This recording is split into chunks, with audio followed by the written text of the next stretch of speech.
이번에는 평발, 우리가 평발에 대해서 한번 알아보도록 하겠습니다. 평발이 왜 생기는지, 그 다음에 평발 치료에 있어서 어떠한 부분들이 중요한지 거기에 대해서 설명을 드리도록 하겠습니다.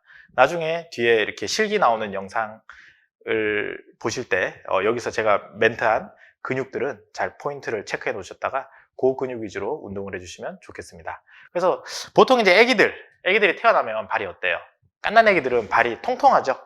아치 없어요. 그냥 둥둥한 이렇게 우리 팔 근육처럼 그냥 이렇게 다 튀어나와 있습니다. 근데 그런 아기들이 이제 걷기 시작하면 어떻게 되죠? 돌 지나서 걸으면 이제 오다리로 이렇게 해가지고 아장아장 걷죠. 이때만 해도 둥둥한 발 가지고 그냥 오다리로 걸어요, 애기들이.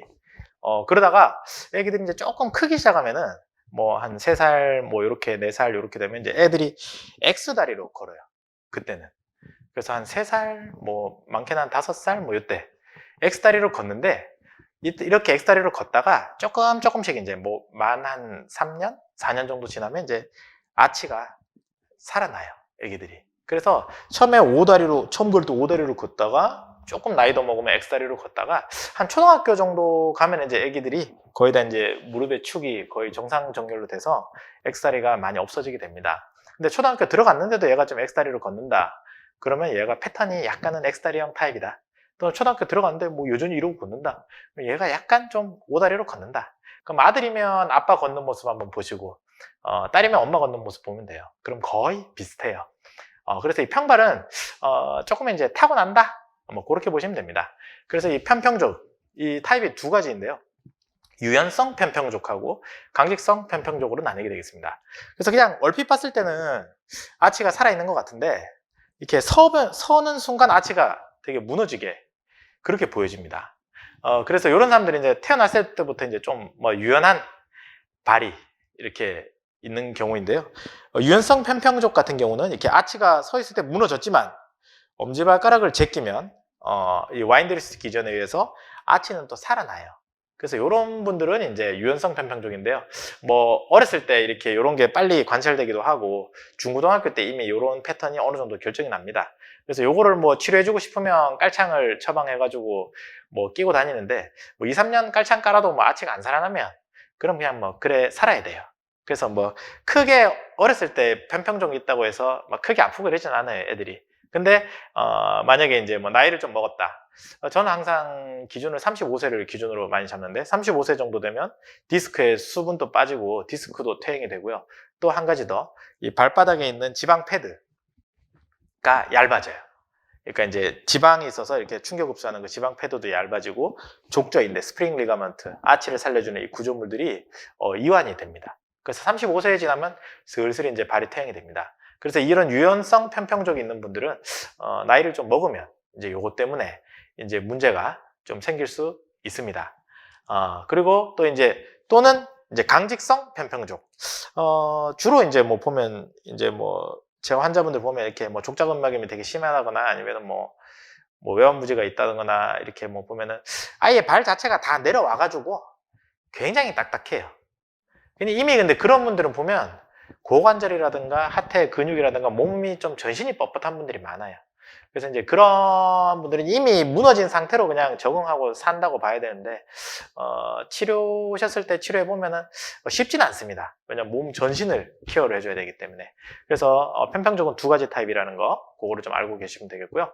그러면 이제 이렇게 왜 생기냐 편평족이 원인은 대부분 다 유전이에요. 유전. 거의 유전 타고났었고요.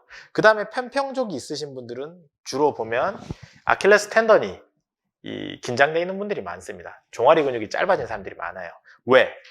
이 종아리 근육이 이렇게 발 보행할 때 발을 이렇게 디뎌가지고 발바닥 아치가 무너졌다. 그죠? 그 다음에 이 아킬레스 텐던이 잘 늘어나야 발목이 제껴지거든요.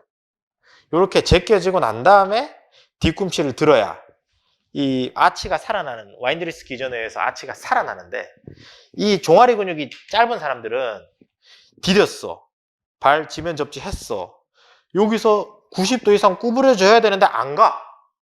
그러니까 여기서 그냥 빨리 뒤꿈치를 들어버려요, 그냥. 그러면은 이게 이제 이 이 와인드리스 기전 자체가 충분히 위에서도 잡아 당겨주고 앞에서도 제껴져야 살아나는데 이건 없이 그냥 얘만 꺾어대니까는 아치가 잘 안 살아요. 그래서 아킬레스건이 짧으신 분들은 보행 자체가 그냥 짧게 스텝이 짧아지면서 아치를 살리는 그 기전이 발동을 잘 안 합니다. 그러다 보니까 아킬레스건이 짧으면 이 발이 상대적으로 평발이 될 확률이 좀 높다. 물론 요족인 경우도 아킬레스건이 짧긴 합니다. 그래서 아킬레스건은 무조건 부드럽게 해줘야 되고요. 그 다음에 또 아치를 살리는 중요한 근육들, 티비알레스 포스테리어와 티비알레스 안테리어인데요. 후 경골근하고 전 경골근. 이 친구들은 뭐 이제 뒤에 근육 설명에서 다 나올 건데 전 경골근이라 하면 이 다리뼈 앞에 붙어가지고 요렇게 해서 이 첫 번째 설상골이라고 하는 발의 아치를 살려주는 그 제일 중요한 뼈에 붙고요. 또 후경골근은 뒤에서 근육이 이렇게 내려가가지고 또 발의 아치를 살려주는 설상골 밑에 붙게 됩니다. 그래서 요 두 개의 근육들이 잘 수축을 하면 요 근육들이 한마디로 요 뼈에 붙거든요. 그래서 요 뼈를 들어 올려주니까 이렇게 아치가 이렇게 내려가 있던 것도 요 전경골근과 후경골근이 수축을 하면 아치를 들어 올려주게 됩니다. 그래서 상대적으로 아치가 살아있게 되는데 평발이신 분들은 요 근육들이 힘이 별로 없어요. 그리고 잘 이 근육들이 작동도 안 해. 그러니까 맨날 내려놓죠. 그 다음에 또는 이 발 밖에 있는 장비골근이라는 근육인데 그 근육은 다리 밖에서 요렇게 붙어가지고 요렇게 해서 이 다섯 번째 중족골 뼈 뒤로 해가지고 발바닥 아치 아까 첫 번째 설상골 그 밑에 붙어요. 그래서 요 근육은 전경골근하고는 다르게 전경골근과 후경골근은 아치를 살린다 그랬잖아요. 근데 요 근육은 밖에 요렇게 붙어가지고 이 근육이 수축해버리면 종골을 끌어내려버려요. 그래서 아치를 평평하게 만들어버립니다. 그래서 평발이신 분들은 이제 비골근들이 짧아져 있게 됩니다. 그래서 비골근은 보통 이제 우리가 무릎에서 이렇게 보면 이렇게 바깥쪽에 이렇게 쭉 호주머니에서 쭉 내려가서 무릎 만져보면 톡 튀어나온 뼈. 이 비골뼈라고 하는데 이 뼈에서 좀 옆으로 가서 옆에 이렇게 근육들을 만져보면 굉장히 긴장돼 있고 아파요. 그래서 평발이신 분들은 거의 다 요 근육들이 예민하게 긴장돼 있다. 그래서 얘들은 긴장되고 타이트하고 이 티비알레스 전경골근과 후경골근은 약하고 그렇습니다. 거기다가 또 추가로 얘들 또 발 안에 아치를 잡아주는 이 내재근들. 그러니까 외재근과 내재근의 개념이 외재근은 이 위에 뼈에서 멀리 해가지고 이렇게 발 안에 뼈들을 들어 올린다거나 발가락의 뼈를 움직인다거나 이런 역할을 하고요. 인트린직 머슬, 내재근들은 발뼈 안에 뭐 여기 붙어가지고 여기로 붙고 뭐 요 붙어가지고 여기로 붙고 이런 식으로 요 안에서 조밀하게 근육이 붙어서 얘들이 수축을 잘 해주면 이 견고하게 아치가 좀 살아있는데 얘들이 힘이 별로 없으면 이렇게 축 내려앉아요. 그래서 이제 얘들이 힘이 없거나 이러한 원인에 의해서 평발이 생깁니다. 그래서 뒤집어서 아치를 살리려면 어떻게 해야 되냐. 그래서 뭐 앞 전체 설명에서도 말씀드렸다시피 이 와인드리스 기전 족저근막 이 여기 붙어가지고 여기 붙어서 발가락이 제껴지면은 아치가 사는 이러한 보행에 있어서 뒤꿈치 디디고 충분히 발목이 제껴지면서 아치가 사는 이러한 역학이 잘 이루어지면 아치를 살릴 수 있다.